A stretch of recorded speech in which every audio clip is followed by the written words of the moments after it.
Hi, I'm Dustin Saldarriaga, an immigration lawyer with Scott Legal PC in New York.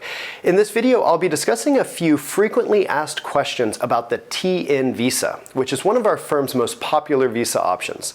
Among other things, we'll take a look at the process of moving from one TN employer to another and of adding a concurrent TN employer. First, a bit of background on the TN visa.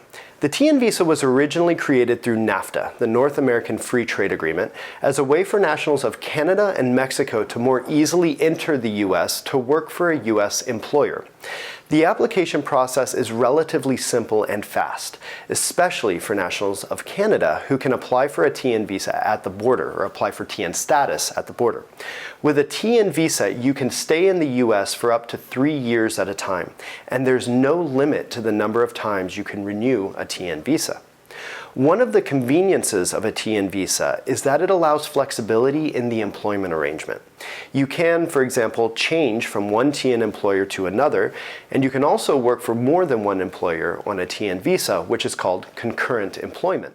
While the requirements for a TN visa are fairly straightforward, there are some aspects of the process that are unique to concurrent employment. Remember that because a TN visa or TN status is granted for the TN worker to work for a specific employer, it's important to first receive authorization from the U.S. government for each TN employer before starting to work for them. For any TN visa, the applicant must demonstrate to the government that they have an offer of employment from a U.S. employer, that they'll practice one of the professions that's specifically listed in the TN regulations, and that they have the required educational or professional background for that specific profession as described in the TN regulations. We'll include a link to the TN regulations in the show notes below.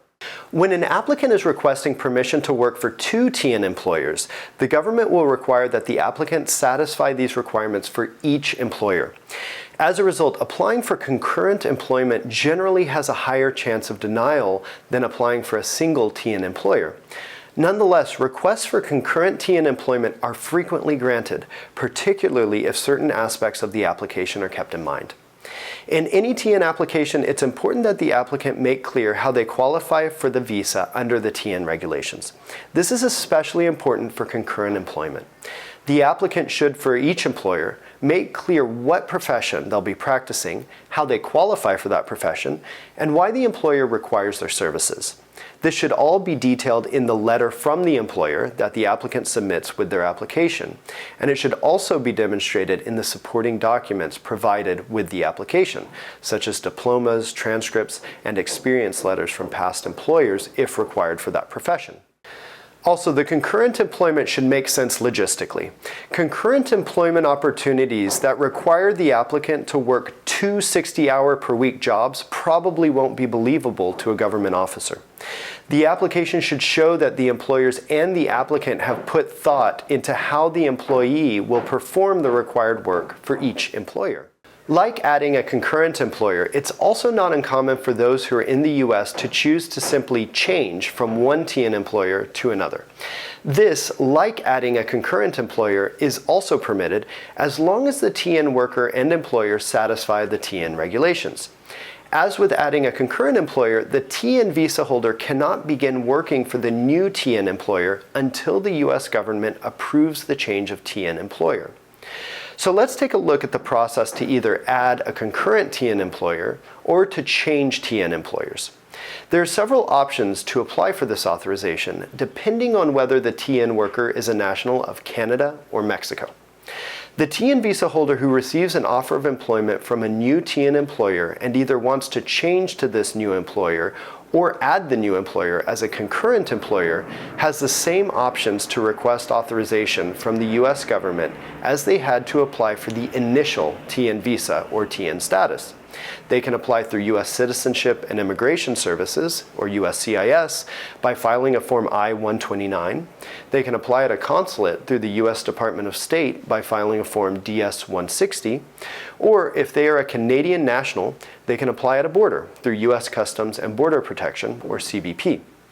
In addition, in certain circumstances, Mexican nationals may be able to apply to change TN employers or to apply for concurrent employment at the border without going to the consulate. First, let's talk about applying for new or concurrent TN employment at the border, an option that's available to Canadians whether or not they already have a valid TN visa, and to Mexican nationals who do already have a valid TN visa. To apply at the border, the applicant would present the required application materials for the new TN employment opportunity, including a letter from the new employer detailing their need for the TN employee, the applicant's background and qualifications, the time frame of the employment opportunity, and the salary that'll be paid, among other things.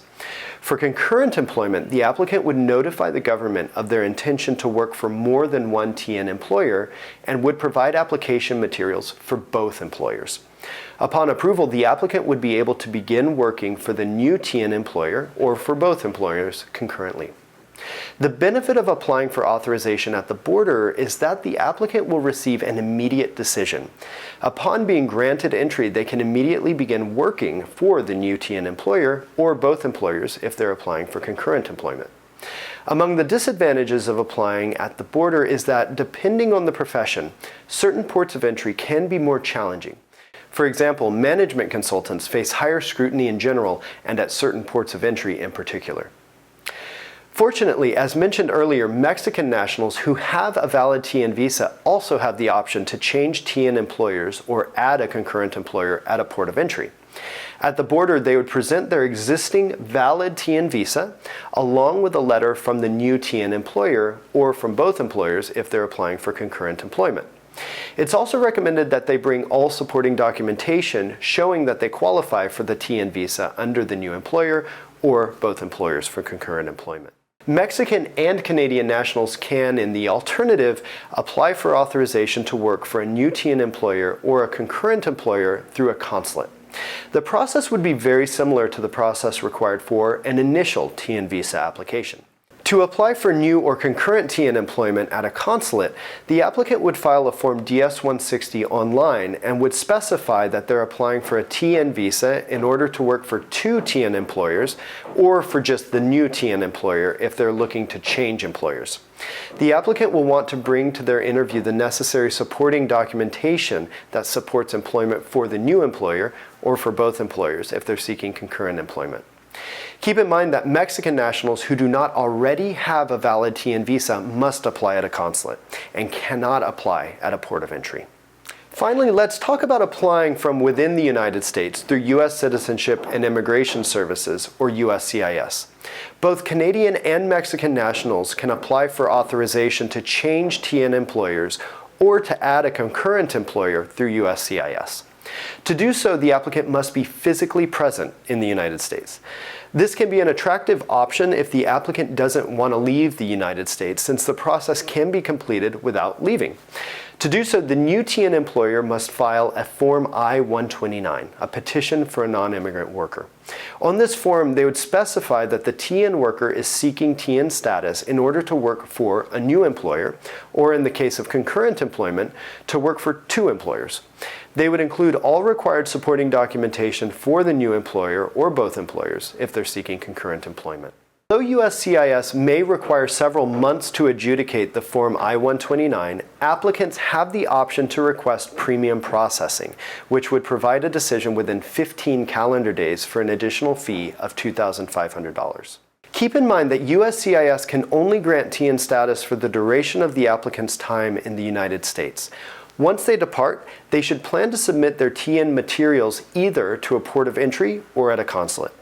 Fortunately, Mexican nationals who have a valid TN visa and receive an approved I-129 for the new or concurrent TN employer while they're in the United States can avoid going to the consulate for a new visa by simply bringing the I-129 approval notice and visa to a port of entry. A common question we receive is how the application with USCIS could impact the TN visa holder's current TN employment. In other words, if USCIS denies the application to add a newer concurrent employer, will the existing TN status be affected? The answer is no. The applicant's underlying TN status should not be affected if the I-129 is denied. Unlike an application that's submitted at the border, which is submitted by the TN worker, the Form I-129 is filed by the employer. Note that the employer's responsibilities are minimal, and there's no required sponsorship by the employer, in spite of the fact that the employer must sign and submit the Form I-129. As a result, the TN worker can continue to work for their original TN employer, even if the Form I-129 requesting a change of employment to the new TN employer or concurrent employment is ultimately denied. We hope this video was helpful, and if it was, please go ahead and click the like and subscribe buttons below to stay updated on future videos about visa options and travel to the US. Thank you for watching.